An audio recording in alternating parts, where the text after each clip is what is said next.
So, hello everyone. Joining us today are Dr. Ketan, founder and managing director, and Dr. Monica, COO of Pyramed Telemedicine.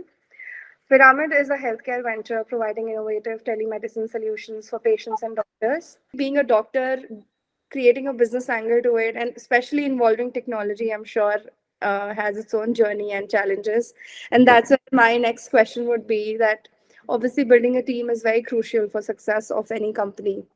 Can you walk us through your experience in creating a strong team in early stages? And This has been big challenge. There's no question. It doesn't require a lot of work, so that's why we have decided to go ahead with freelancers. Cuts down our costs also to a certain extent. There's a very interesting part that I'd like to add over here and first congratulate you about it. That BeGig is one of those organizations or teams who readily understood us. See, like Sir said, our main thing is solving the healthcare issue by taking the specialist there to the primary doctor's clinic to the patient, right? But without losing the personal touch.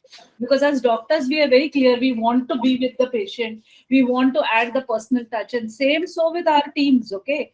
You all understood that we need a team lead. You all understood the kind of outreach that we want to create. This is a very strong platform. It deals with healthcare. And we are very proud of our baby. It's a strong child and we want to keep it so. BeGig understood this, and our team is like an extension of what we are sitting here in this office, and that is the heartening part. It's, somehow, just like we won't outsource our medical care to anyone but a real doctor. Yeah. Our little baby is not outsourced anywhere. It's so much with us, and our team has just come in and joined us and strengthened the whole process. I know that you've hired 3 resources and team lead who's now hiring more freelancers.